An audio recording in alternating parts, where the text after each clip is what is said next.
It is notoriously difficult to communicate with narcissists, and covert narcissists are especially slippery. In today's video, we are going to be looking at why it's so difficult and strategies you can use to overcome this, whether the narcissist is a personal connection or a professional connection. Make sure you listen through till the end, because I'll be sharing my top 3 tips of what not to do when talking to a covert narcissist. So why is it so difficult to communicate with a covert narcissist?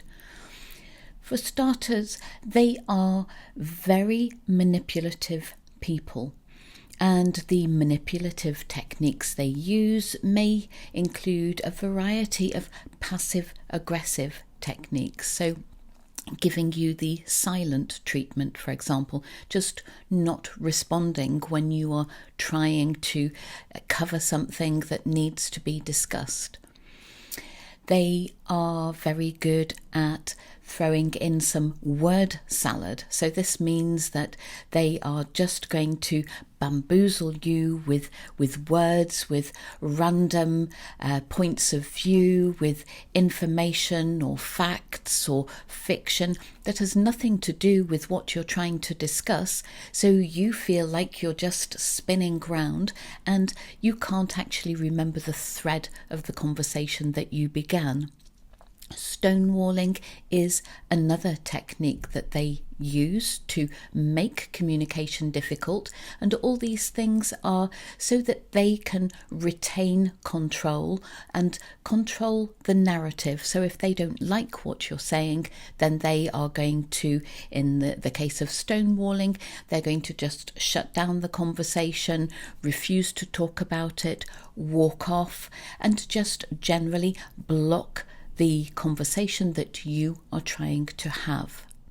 If you add into that mix deflecting responsibility and gaslighting, then the confusion and the impossibility of keeping your thread and seeing a conversation through to its end increases in difficulty. So in gaslighting, they are going to throw in questions or supposed information that will make you stop and question yourself. And in the case of deflecting responsibility, they will immediately turn things round and either hold you responsible for what you're trying to get them to address, or make somebody else responsible or supposedly responsible for it. So all of these things just create a whirlwind of interactions that actually is going nowhere. The good news is it is totally possible to still manage to communicate in scenarios where you need to communicate with the covert narcissist. So, tip number 1, prepare conversations in advance where possible. This means thinking about what you need to say, thinking about what you need the outcome of the conversation to be, and maybe making some notes for yourself, some bullet points.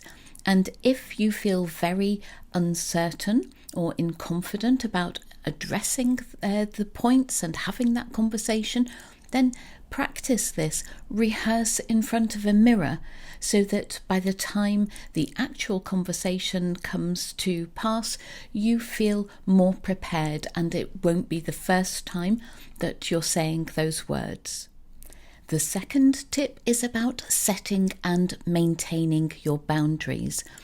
This is also something that you need to think about in advance. So give yourself some reflection time and decide where you draw the line on what is reasonable communication and what is acceptable behaviour and what is not. So, for example, you might decide that you are not going to engage in conversation or continue a conversation if the narcissist begins to call names or use abusive language or begins to shout. And make that very clear.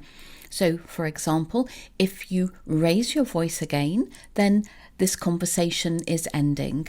Or I'm not going to talk to you if you start name calling or if you continue name calling.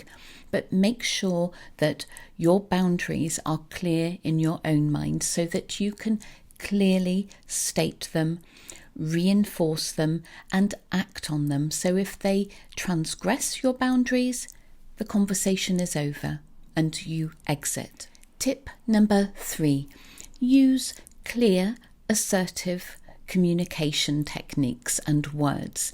So keep emotions out of it. They are not going to have any sway with a narcissist and they will muddy the waters. So use expressions like I need, or we need, or the situation requires that we, and just keep it clear and simple. The usual communication tips of letting the other person know how you feel about something or how something they have done makes you feel doesn't work with a narcissist. So use this discompassionate language, be clear, use short sentences, and make sure that you don't become aggressive. Even if they do, that's your cue to shut down the conversation, but do not be drawn in so that it turns into an argument. Remain calm and assertive. Again, if you find this difficult, then practice, rehearse in advance. Finally, have a think about whether some form of external support would be useful to you. So you may enlist the help of a therapist who is going to help you work on being assertive and communicating more easily. It may be reaching out to a legal or financial professional.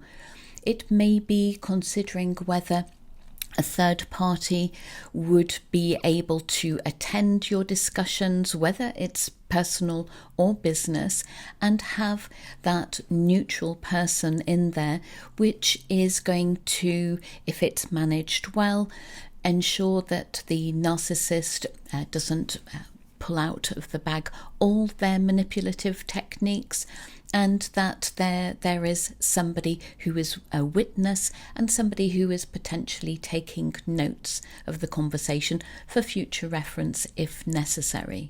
Now, my 3 top tips for what not to do when communicating with a covert narcissist. Firstly, never argue or spend time trying to prove that they are wrong. They hate this and it will not go well. This will lead to more manipulation and a conversation that is going nowhere. Secondly, do not share personal vulnerabilities and weaknesses with a covert narcissist because it will be used against you in the future. Thirdly, don't expect any empathy or any validation from the narcissist because you'll be waiting forever. Instead, you need to seek that support, that validation and empathy from people you trust who are genuinely capable of showing you the understanding that you need. I hope you found these tips useful. Let me know in the comments how you get on, and I'll see you next time. Bye for now.